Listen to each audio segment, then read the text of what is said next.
Bu sene çok şükür iyidir. Sirt Pervari'de geliyoruz. İlkbaharda Cizire sezonuna geliyoruz.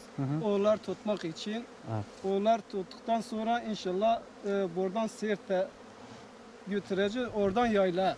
Yayla. Yayla taşımak Peki istiyoruz. kaç ay yaylada kalıyorsunuz?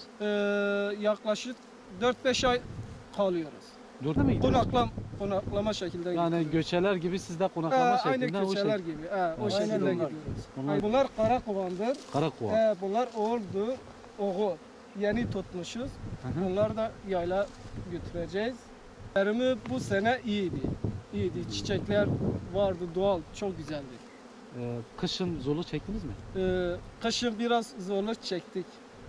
Sirt'e bıraktığımız için biraz soğuk geçti. Evet. Arılar öldü mü kışın? Valla %30 falan öldü. Yani normaldi. %20, %30 falan. Normaldi. Hiçbir şey yok içinde. Bunlar oğul. Bu sezonki oğullar yani.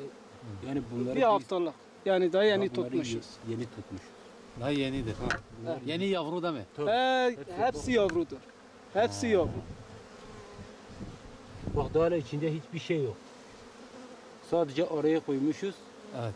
Hiçbir madde, Peki hiçbir bu şey. içine ondan sonra alçı vuruyorsunuz. alçı vuruyoruz. Niye? Ondan sonra böyle Daha sıvıyoruz. sıcak soğuk Sıcak. mudur bu?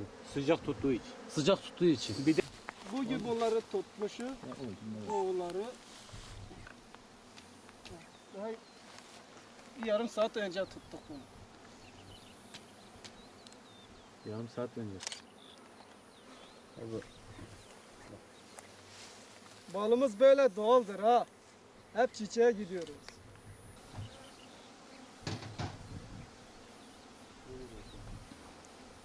Tamam. bak bunlar da memeler. Yani Analar çıkıyor arı bunda. bundan çıkıyor. İşte bak bu oğla gitmiş. Bak analar çıkmış burada. Görüyorsunuz. Analar içinde yok mu? Ve hep kesmiş. Bunlar memeler. Ana çıkıyor onlarda. Oğla çıkmak için. Bu da zaten yavrudur. Bu da baldır. Evet. Hep temizlik sorunu. Bir dakika fotoğraf çekeyim. Onun işi bitmiş yani. Oğla Bana arı çıktı. Ben oyna.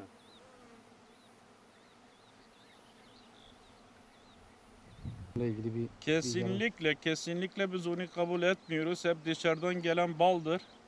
Bir de glikozdur. Karıştırıp öyle vatandaşı kandırıyorlar. Biz ona kesinlikle kabul etmiyoruz. Tarım Bakanlığı'ndan da bunun üzerinde durmasını rica ediyoruz.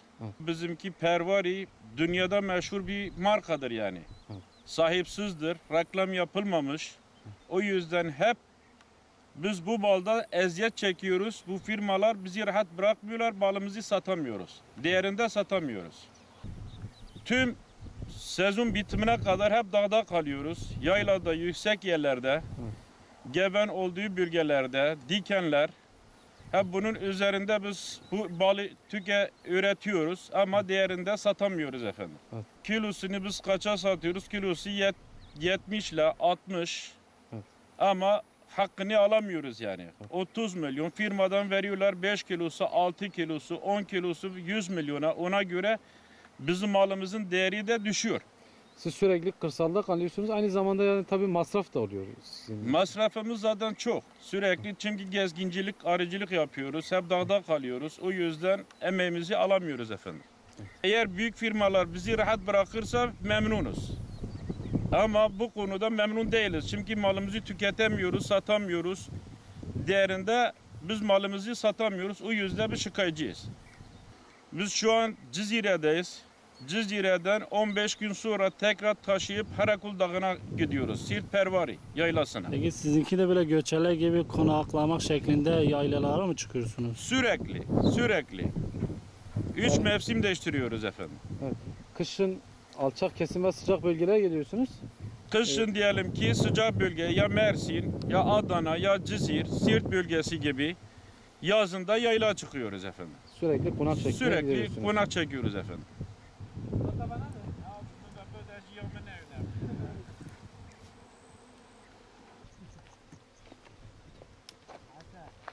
Evet.